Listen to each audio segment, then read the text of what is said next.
Good afternoon and welcome to another exciting edition of Standpoint. I'm Joke Lijado. The ruling All Progressive Congress and opposition People's Democratic Party are engaged in a war of words over the apology tendered by the PDP to Nigerians. The PDP had some days ago admitted that its 16 years in power was characterized by misrule and impunity and begged Nigerians for forgiveness. But the federal government, in its reaction, told the PDP that its apology was not sufficient, but that it should go all the way by returning funds looted on its watch. The PDP responded with a stinker, and things quickly degenerated. Information Minister Lai Mohammed has now released the names of alleged looters and funds allegedly stolen in response to PDP's challenge to the government to name those who allegedly looted the country and destroyed the economy. PDP chairman, Uche Secondus, on the 19th of February 2015, he took 200 million naira only from the office of the then NSA under his own name. On the 24th of October 2014, the then PDP financial secretary took 600 million naira only from the office of the then NSA. The then National Police Secretary, Olisa Metu, who is on trial for collecting 1.4 billion naira from the office of the then NSA. Of course, you all know the case of Dr. Raymond Dokwesi, chairman of DAR Communications, on trial, who is on trial for taking 2.1 billion naira from the then office of the NSA. The former SSA to President Jonathan, Ludafa Walipamo Owe, is also on trial over 830 million kept in accounts of 4 different companies. We do not make them up. We do not make up these cases. Many of them are in court, and the records are available. So all the people on this list are seeking to plea bargain, and that is also a fact. We insist that Nigeria was looted blind under the watch of the PDP, and that the starting point in tendering an apology is for them to return the loot. The PDP has dismissed that list, describing it as hollow and laughable. They accused the APC of funding the Buhari campaign with looted funds and also indicted them of corruption on different fronts. Citing the grass cutting scandal, the NNPC scandal, and Maina Gate. With me in the studio to discuss this is the 2019 presidential aspirant from the Kowa Party, Dr. Shina Fagbenro Byron. Good afternoon. You're welcome to the program. Also in the studio is a public affairs analyst, Femi Lawson. You're welcome to the program. Good afternoon. Yeah, but welcome. So let me start by asking you, Yes. Dr. Shina, do you think that, this blame game that, we are getting from the APC is what, this country needs right now at the moment? Well, you see, it's all politics. They've started playing politics. And as you know, in Nigeria, when they start playing politics, actual development goes out of the window. So, they've started the politics, and personally, I'm not going to hold my breath that I'm going to see any delivery of development or service delivery at this time. However, and having said that, I think, yes, it was triggered. The APC statement was triggered by the PDP, what I call political exercises in confessions. Yes, having said that, I'm not sure whether it was in Lai Mohammed's place to have responded. Lai Mohammed is the Minister of Information for the Federal Republic, not the Publicity Secretary for APC. It is APC. It was at a PDP event that the PDP made those statements But of that's confession. his pass-through, so you may just have continued. Well, no, yeah, that's the point. You have to know there's a difference between politics and development. By the time once you are in power, you drop your politics and you start. That's why the party has a publicity secretary. So you see, the publicity secretary should have responded to the PDP. The second thing that was slightly defective in Alhaji Lai Mohammed's press statement was that it was prejudicial. You see, he himself admitted that some of those cases were on trial. And when a matter is in trial, you don't know whether they're going to be guilty, you don't know whether they're going to be proved innocent, and you make those statements. As a matter of fact, it may jeopardize the court processes. I happen to be a lawyer, and I'm sure in a place like in certain crimes, you would already start ruling it a mistrial. So you prejudice the public, and then it's something not tidy. And this is what you get when people start playing politics with development. All right, Femi, you raised the point here about, some of these cases are in court. Is it even constitutional to have their names reeled out, in public? We don't know whether they are innocent, we don't know whether they are guilty. Well, beyond the unconstitutionality of that address by the Minister of Information, who wrongly, in my opinion, took up the responsibility of the National Publicity Secretary of the APC, I would also want to say that even the list as real that is not only insufficient, it's inconsistent with what Nigerians have been made to know as far as the Dasuki Gate is concerned. And I think this is a major indictment on the government of Nigeria, who has told us as Nigerians that a lot of money were looted in the last 16 years. A lot of people looted the Commonwealth in the last 16 years. But I don't know, in what I describe as a very comical manner, you have reduced all this by, enlisting, in the first instance, as the case may be, just 5 people who all were involved, in what I could call the Dasuki Gate. But the question is this: how do we take, this as a sincere statement, even though some of us don't think it is sincere? And you see, it is not only prejudicial, it is insincere, because for a government, because when we talk about anti-corruption, we must make our people understand that it's not usually about when money is taken. Corruption can be in so many facets, and you don't come onto the public using public positions to tell lies and assume that you are not corrupt. And as it is today, going even back to the list as read out by the Minister of Information, I want to say that it has been insincere, because on this same list, according to what Nigerians have been told over the last couple of months, even by this same government, even by this same party, APC, people like Senator Banikoro got billions according from the same source. Yeah. There are a lot of characters who are either in government today or sympathizers of this government today who also got from, or do we say they are exempted? In fact, the number one person on that list, to look at the depth of insincerity of that press address, is the fact that the number one on that list, who is the current national chairman of PDP, is not even on trial. So you see, you don't just take Nigerians for granted. And to us, we believe that that party for 16 years did not take Nigeria anywhere good. We are looking beyond press statements and such analysis like 5 people. I watched while the press minister was giving, and I did an analysis. I did a calculation of everything reeled out by the president was less than 10 billion naira. You understand? And you're talking about a Dasuki Gate that allegedly involved about $2 billion, meaning over 600 billion naira today. Was taken and you addressed the entire nation, telling us that people who took less than 10 billion people are the real culprits when you say the PDP looted Nigeria. I think this is laughable and this is ridiculous to the anti-corruption campaign. All right, Dr. Shino, let's look at the holistic nature of that press release and that press statement.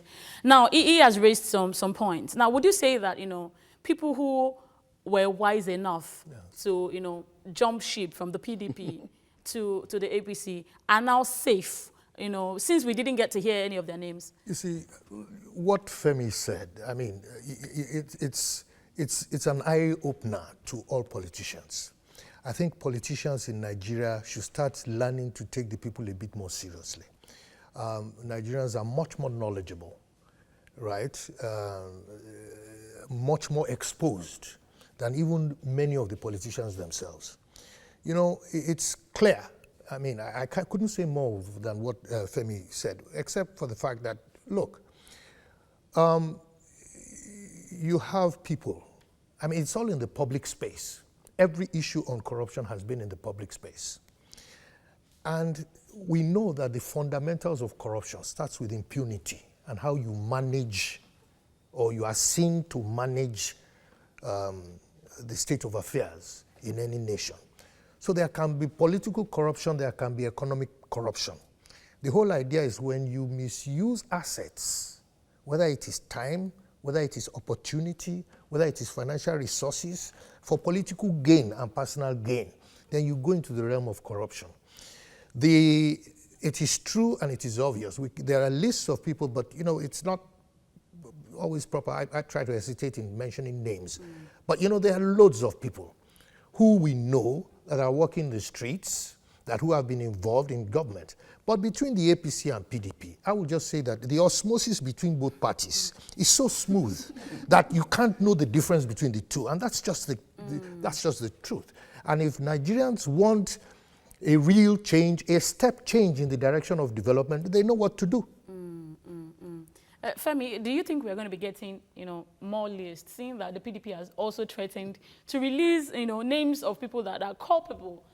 Do you think we'll be getting more lists from the APC, particularly? They actually did. And I think it is also significant for us as Nigerians to be conscious of an attempt that is about to be made by the federal government, particularly the party itself. I listened to the vice president while speaking at the 60th birthday of Asiwaju Bola Tinubu. And I analyzed his speech, and he made an attempt to narrow down the predicament of the nation as it is presently to the last 5 years, meaning the period of that former President Jonathan was in the saddle.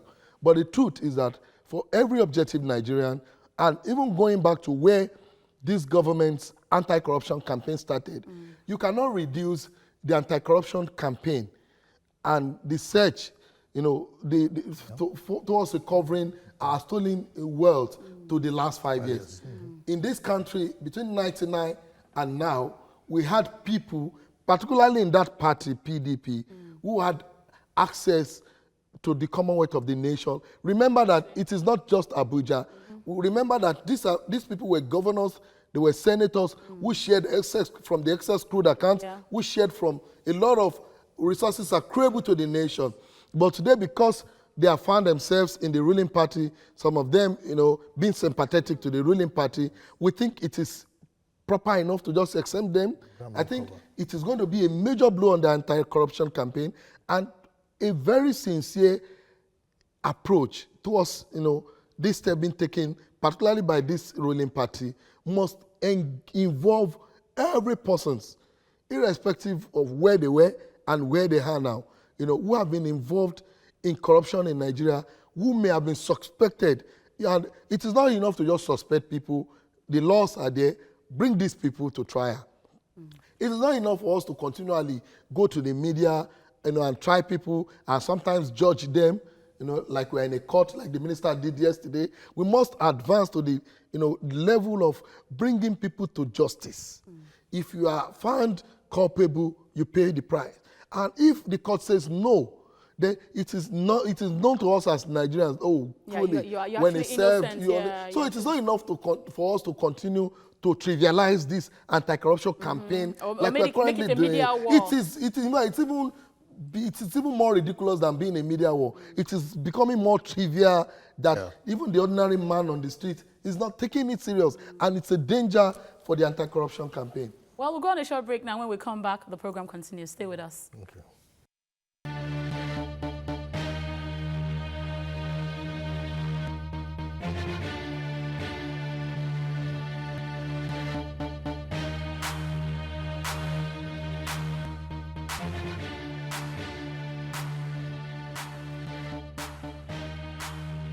Welcome back. We have been looking at the list of looters released by the federal government yesterday and matters arising from it.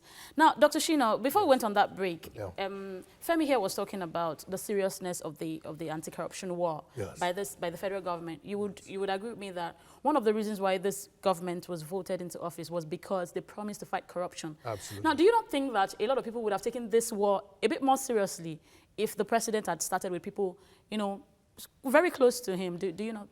You're absolutely right. They say charity begins at home, and you must start cleaning the Augean stable right from within. So yes, you're absolutely right. This government would have been taken much more seriously if they've had 2, 3, 4 examples and 2, 3, 4 opportunities in which to have demonstrated that their fight against corruption was very, very sincere. But along the line, too, you would see that there's an element of bias, which was very obvious from Alhaji Muhammad's press statement. There's an element of bias. And then one wonders that does that bias not extend to even the investigation of corruption? You see, because the government too controls the investigative capacity. They control the EFCC. And this is probably why you have had a dysfunction within the appointment and the circumstances around the appointment of Magu. You see, so you look at, that also draws to competence. You see, because when you start introducing, and this is why, you see, there's a limit to how much we should play politics. Right? Politics is a very cool, fine. But when politics starts to bias, when it starts to skew the way we ordinarily should objectively attack issues. And corruption is a major problem in Nigeria. As a matter of fact, the corruption problem in Nigeria has escalated to organized crime of a grand level. And so it is something that must be taken seriously. It must be taken seriously. As a matter of fact, it must be unbundled. Unbundled in the sense that you must isolate things like the education sector from corruption, isolate the health sector from corruption. So it is not just about going to the newspapers, catching a few political foes and making noise about it, then using it as political leverage to attract other people into the political party. So that in itself, that's the picture that is being painted. It's not a picture that is being painted, that is exactly what is happening. So we were wondering, and we've seen that there's an element of bias, there is sentiment, there is politics, and it has totally obfuscated whatever, attempt. So I'm not sure. I don't think this government can honestly say that they are fighting corruption credibly. Mm-hmm. Now, Femi, we know that the PDP is guilty. They've agreed. In fact, they've confessed to their guilt, and they've asked for forgiveness. But 16 years of misrule, do you think Nigerians should indeed forgive them? Why should Nigerians forgive them? 16 years of misrule, I read the PDP's apology and the subsequent statement issue, and I think one of the fundamentals we must not overlook is the fact that PDP mainly apologized, for not entrenching internal democracy within the party, allowing a lot of its members to leave and allowing the current political party to take leadership. Office, yeah. But the truth is that between 1999 and now, to us as Nigerians, there have not been any difference. Meaning that the APC only in 2015 took over, debating from the PDP. Because for 3 years, the APC, despite all the aspiration of Nigerians, despite all the expectation of Nigerians, have not been able to do anything differently from Nigeria. As we speak today, like Doctor said, one of the things the incumbent administration would have done to really make a difference, going by what was the foundation of its manifesto and the image that the presidential candidate then, now the President Muhammadu Buhari, presented, was an image of a party, a candidate that was coming to change the narrative from a very corrupt system, But today, that party, that same party that took over from the party that allegedly, misruled this country for 16 years, the spokesperson of that party was a minister in the cabinet of the last administration up to the last day. These were people who actually operated, conducted, and perpetuated the elections of 2015. All right, before you go ahead, just 1 minute. Let's take Olushola from Oyo. He wants to make a contribution. Thanks for joining us, Olushola. Olushola, are you there? Yes, I'm there. Please go ahead with your contribution. Thanks for joining us. Hello? Go ahead with your contribution. All right. Now, the PDP, honestly from me, Yes, I'm there, please. Constitution. Now, PDP themselves knew what not this country. It's not cool, and they're not satisfied with what is going on.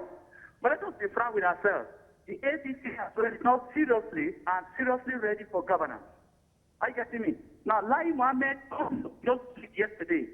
To my own observation, I believe that he is supposed to be sued for that because these people are not yet been declared by a competent court of jurisdiction that they are guilty, they are looters.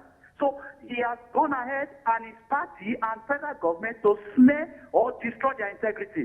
And let us be frank with ourselves, APC is only playing to the gallery. They honestly, the popularity that President Buhari had in 2015 has seriously gone into the river now in 2018. And if they fail to put up their house very well, I mean their party and even the nation give us good governance very well. They are APC went in 2015. So. All right, thank you very much for that contribution. Yeah, take for instance in Ekiti, a legally constituted panel of inquiry, Judicial Commission of Inquiry, a legally, constituted process of the House of Assembly found a former governor. Remember that there are two former governors of Ekiti in this party. The deputy national chairman of APC, who just resigned to contest the governorship election in Ekiti State, was governor in Ekiti, Engineer Segun Oni. Dr. Kayode Fayemi became governor afterwards. They were in this party. The House of Assembly in that state and a properly constituted Judicial Commission found Dr. Kayode Fayemi, guilty of corrupt practices, recommended him for prosecution by the EFCC. Today is a minister in this federal cabinet. Like I was saying, the minister, the National Police Secretary of the APC today was a member of the PDP till May 29, 2015. These are examples that the president should have, taken. The president should have taken, allowed the EFCC to actually take a holistic approach to this fight. A lot of us have been involved in some of this advocacy, but the truth is that we cannot continue to allow the federal government to reduce itself to the APC. Because if you sum up the number of members of the PDP, the APC, and the entire number of registered voters in this country, they are not up to a quarter of the population of Nigeria. And the president has been elected to superintend over about 200 million of us, to govern and administer the welfare and security of about 200 million of us, and to now reduce the direction where this country will go, to now reduce what it is about this country to the opinion of these two political parties, or even the number of people who voted this government into power is unjust, is even illegal. All right, Dr. Shina, yes. let me take you to, let's go back to the judicial process. Yes. 3 years down the line, some of the people who were, listed by the federal government are in court for 3 years, and it doesn't look like we're going anywhere. What does this say about even the judicial process in the country and the war on corruption? Well, as far as I'm concerned, I think every aspect of service delivery in Nigeria has been frustrated and is being frustrated, including security and justice service delivery. The court itself has an issue. And the lawyers, I'm a lawyer myself, but the lawyers are taking advantage of loopholes, processes. And between you and I, if the truth be told to Nigerians, there is a lot of negotiation going behind the scenes. And it is that negotiation that is slowing the pace. A person like Dasuki has been pleading that they should take him to court, so we hear. And what is it to gather evidence, and at times too, and this is what we say when you play politics with criminal investigation. You are in the process of collecting evidence. You are untidy, and you are tardy, and you're also inefficient. So much so that by the time you get before the court, it becomes difficult for any court to prosecute or to pronounce guilt based on the loopholes in the evidence. And I think this is part of what is playing out to this. I think beyond that, even if you look at this government, there is something that characterizes it. Within each of its sectors, there is a lack of coordination. So even within the security sector, one thing that makes justice service delivery fluent and speedy is the collaboration between different agencies, right? And what there is defective in this government is a lack of coordination between certain interagencies. The DSS is not collaborating with the EFCC, is not collaborating with the police, and everybody is acting as if they're on their own. All right, let me just pause you there. John is on the line from Washington State. Thanks for joining us, John. Yeah. Thank you very much for joining us, John. Are you still there? Yeah, I'm here. Please make your contribution. Go ahead. Yeah, what I'm saying is this. You see, the two parties blaming each other can never solve the problem of this country. And from all history, we know that there are more hungers than before. At this moment, cow is more important than a Nigerian. And then you can see the rate of unemployment is getting higher and higher. The youth in the country have no job. Even the promise made to the youth corpus is not fulfilled. And today now you see a lot of guns and ammunition coming out from states. And I'm telling you, if this election is done without all those things being recovered from people, I think we are sitting on a gunpowder. I know Keto cannot be calling pot black. That's what I see in what they're doing. The letter from the president is, something that everybody knows that there is a lot of truth in what he has said. So, for two of them to be blaming themselves cannot solve our problem. They should look inwards and solve the problem of this country. All right, thank you very much, John. John raised, a very he says important point. What there. John said is true, but the vice president himself, in a statement yesterday, is that says that they cannot stop blaming PDP. He said it. So, which means that what John is actually asking for, which he is prescribing, and which is true, is something that the government in power is incapable of delivering.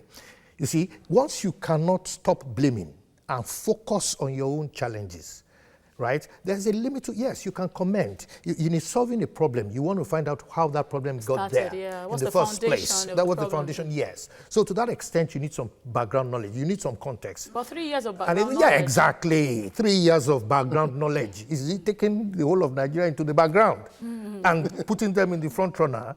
And it's sad because the poverty in the land is growing proportionally to the inactivity that they are demonstrating. And this is why I think to a very large extent, Nigerians should be at alert. The country is fragile, and a lot was expected from this government. Whether people still expect anything from this government, it's becoming very questionable. Femi, like he said, and John said, 3 years of background knowledge. Should the APC be looking at perhaps sieving, its party of, some of these people who would bring, I don't want to call it bad luck. No, in order to do what? Beyond the fact that APC over the last 3 years have practically absorbed all the remnants of the PDP into its party, I think the truth must be told to Nigerians. And it is that beyond the APC and the PDP as it stands today, Nigerians must begin to look at an alternative that is going to actually represent the interest of the majority of Nigerians. Because today, we have reduced governance to a war between the APC and the PDP, both parties that has not been able to, for 16 years, PDP could not justify the mandate given by the Nigerian people. For 3 good years, 3 testy good years for the Nigerian people who were so anxious of seeing a deviation from the past. What we have seen has been more of a duplicate of what we experienced in the last, 16 years in practices, in the conduct of people in public positions, even in the approach of government to issues of the of welfare of the people.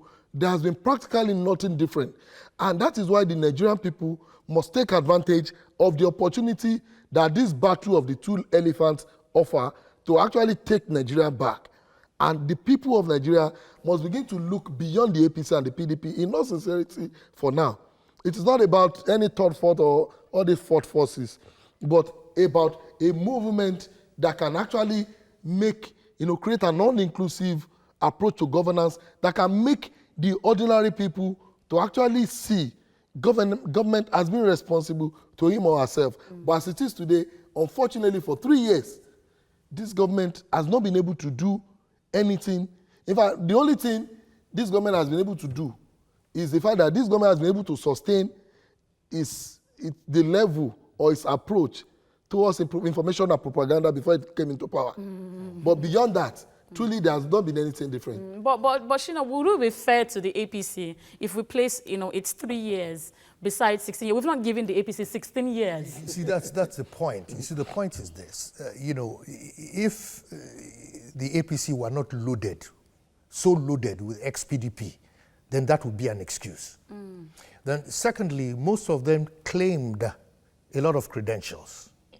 And the truth be told is that even 3 years at times for certain things, right, can be very, very long, particularly when the challenges ahead do not allow you the luxury of the kind of time that you had 16 years. So are they saying they want 16 years to be compared?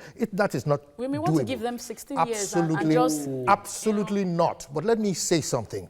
The only reason why PDP went out to confess is because they were fired from government in 2015. Politicians generally don't take ordinary citizens seriously, except you show them that you can hire and you can fire them. And if you do not fire them, they will never take you seriously. That is the way it is. Did you agree? Do you think?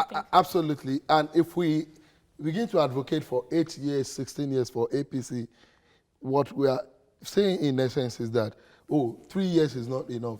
Do we agree that between 1999 and 2002 was not enough for PDP to have proven that it is a party to take Nigeria out of... Now, when we're going to the next 4 years, do we agree that between 1999 and 2003 was not enough? Now we're going to 8 years for APC. Do we agree that between 1999 and 2007 was not enough for PDP to have taken Nigeria to where we wanted? So what Nigerians are aspiring for is a government that can give hope as soon as it is enthroned. Not, we cannot continue to play with the life of the average Nigerian whose, on a daily basis, lives are facing extinction. We were debating about Zamfara yesterday. Today, there are places in Zamfara today that people cannot go to bed with their 2 eyes closed. Are we encouraging the Nigerian people to wait for 16 years? We now have militias going in the public with rifles to public fuel stations to buy fuel. There are some basic things that a serious government must be able to do in a year too, to give hope to the ordinary people. You can continue to chase the thieves. It is not, of course, it is to our joy. As much as possible people that have stolen our money, they should go and cool their feet in the prison. It's not an issue.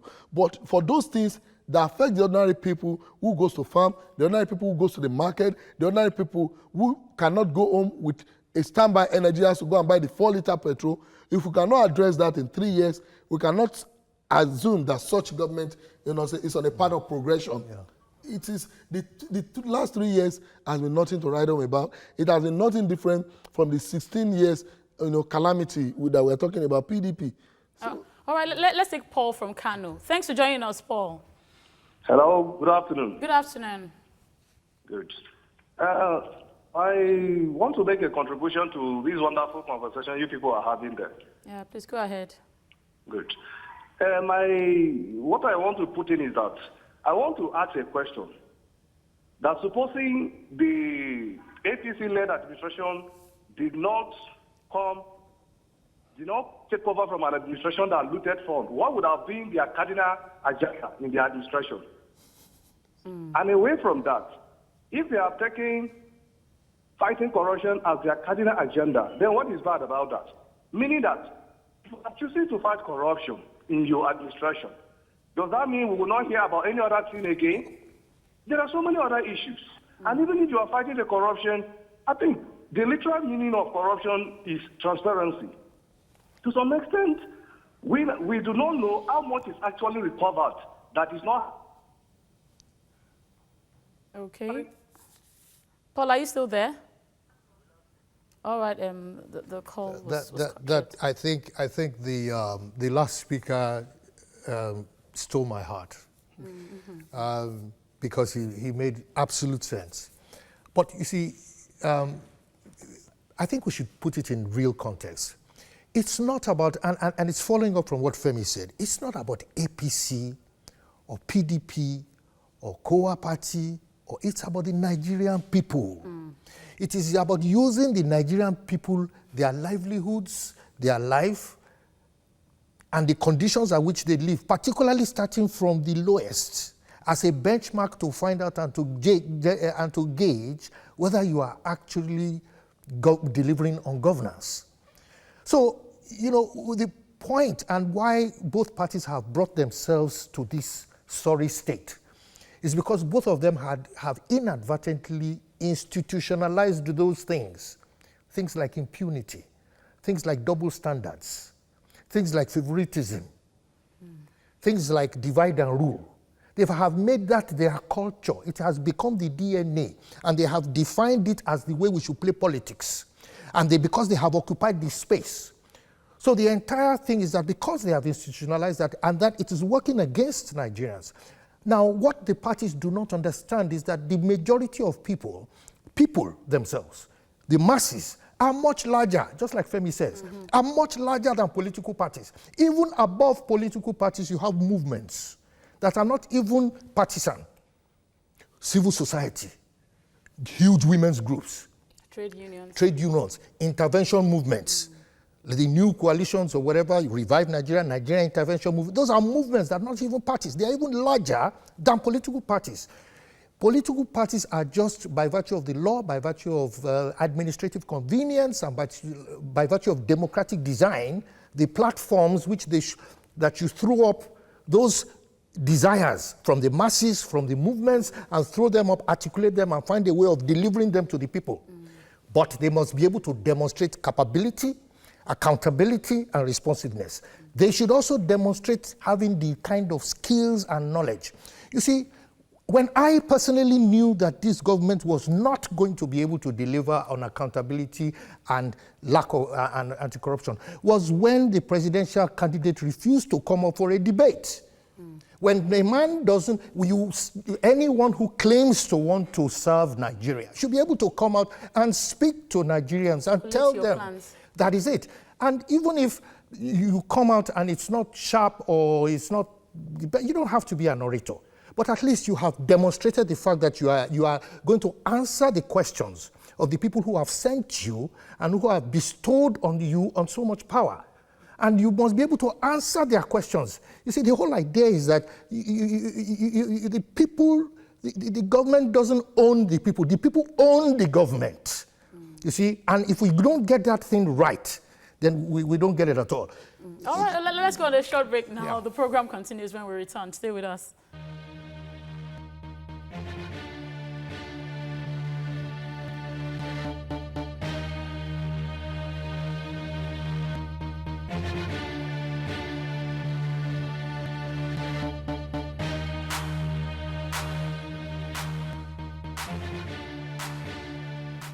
Welcome back. We are still looking at the list released by the federal government, the list of looters released by the federal government, and matters arising from it. Femi, before we went on that break, he talked about capability, he talked about responsiveness and accountability. Now, the government still has about, say, 10, 11 months in office. Can they get all this back? Okay, there's something that is very important for us to continue to do as Nigerians. And without sounding immodest, this is why at every opportunity I have, I give kudos to the TVC for its objectivity and how far TVC has been going in educating Nigerians. See, we owe it a duty to always let Nigerians know that the primary purpose of government is security and welfare. The moment we don't get the security and welfare of our people right, the moment we don't prioritize the security and welfare of our people... But the APC has the SIP. The anti-corruption is not the primary objective of the state. And that is why it looks like this party has not done anything differently. This should have been part of the policies of this administration. But using it as the primary objective of this administration, using it as the only campaign manifesto, as it has started now for the second time, is not going to push this government anywhere beyond where it is now. And between now and the next 11 months, where I don't see this government doing anything differently from what the PDP has been doing, the government must use the number of months left to ensure that we bring to the fore issues. See, let us take a critical look at the issues of the welfare and the security of the average Nigerian. How better have we fared in the last 3 years?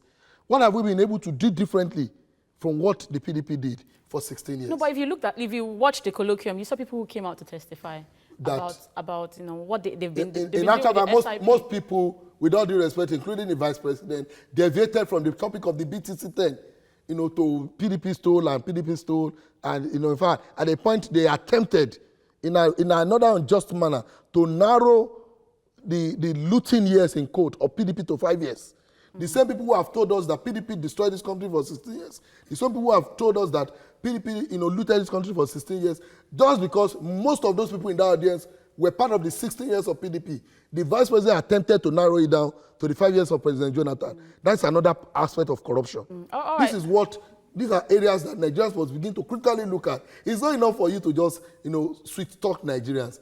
Because people were governors, senators, ministers under the PDP were in an audience, should not have made you, not to be bold enough to say, no, for 16 years, these people destroyed this country. You cannot, overnight reduce it to 5 years, like the vice president did at the colloquium. All right, Dr. Shina, he has talked about welfare, and that takes me to, Bill Gates, comments over human capital development versus infrastructure. Absolutely. Now, what is your take? Which is more critical? Absolutely. Look, the object and subject of any human society is the citizen, is the human being.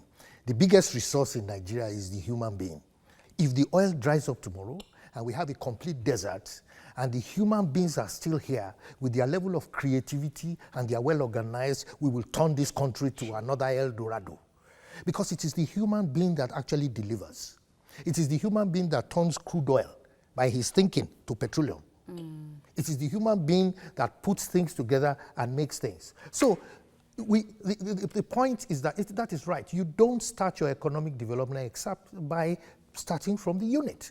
Now, for me, I believe that what has been vacant, whether this government or in and out, right, and beyond, is that we haven't had a defined national interest that is predicated on the Nigerian citizen. I would define what Nigeria's national interest should be. That is the protection of Nigerian lives, Nigerian livelihoods, and Nigerian lands. And also the protection of the welfare of Nigerians wherever he may be. And this should be the object of government. That should be where every resource, every attention, every focus. You will recall, I said that if you are going to fight corruption, isolate the Ministry of Education, isolate all investments in education, and make sure that corruption does not smell in that area. Isolate that of health. Look at what happened during the Global Fund issue. There are so many, there's so much money that has gone and has been filtered away. Wasn't it development partners well, you could say self-interest, but there's an element of benevolence, contributed money to Nigeria, to the IDPs, where people are suffering, where children are dying, where women are being raped, and somebody, in his own wisdom, decided that it was an opportunity for him to make money. Someone within this government, someone who we all know, someone who has not been brought to trial as we speak. So for me, it is the human being. When we start talking about, and guess what? When I mean the human being, I don't mean the man living in the top streets or riding in the car. They say your strongest point is at your weakest link. What is happening to any country that women and children cannot feel safe to move about 24/7 is a country that is not providing services at all. Do you agree? Absolutely. And if we don't go back to that fundamental reality, we'll keep, running government on the basis of emotions, on the basis of propaganda, and the ordinary people will have no impact of governance, even if it goes beyond 16 years. And that is one thing I think the Nigerian government at its present constitution must understand. And ultimately, we must all begin to wake up to the reality that the system as it is has proven to us that no matter the level of credibility, intelligence, or commitment of any leader that may be produced as leader in this country, without the system itself being properly restructured, we will not get anywhere. All right, so as we wind up to a close, let me ask you, what should Nigerians be taking away from this, rivalry, as we move ahead to 2019? Well, it's very simple. All of us, there are lessons to learn. Those in power, those out of power, there are lessons to learn. Secondly is that there is a time when politics starts and there's a time when politics must stop. It is where politics starts that development takes over. The period in which we should focus on development is there, and we should concentrate on that. To the citizens of Nigeria have a responsibility. And that responsibility is that they must always settle for best. Settle for best. Settle for best. It is something that we should all put and imbibe, instead of settling just because of the interim. Something else, and I want to join Femi in commending TVC, because the truth of the matter is that where they start making Nigerians to suffer is by disinforming or misinforming them, or not providing them the opportunity to know what is available. So by, the fourth estimate of the realm, which is the media, I believe is going to play a very strong role in letting know that Nigerians, that they have choices. Okay, we have to round off quickly. Well, all right, Femi. Thank you very much. All right, Femi. I think the facts are there on the table, and Nigerians must begin to understand now that what we require to get this nation working is not going to be by the virtue of how big a political party is, because the PDP and the APC have proven Nigerians wrong, and we must begin to look at an alternative that is driven by the people, that is all-inclusive, that can make the welfare and security of the citizens its priority. Thank you very That much. is what Nigerians must look forward to. All right, thank you very much, gentlemen, for joining me in this much. conversation. We have come to the end of the program. Thank you so much for watching. But remember, you can watch a repeat of this edition tomorrow by 6 a.m. and 7 p.m. on this same channel. I'm Jokelly Jadu. Enjoy the rest of your weekend.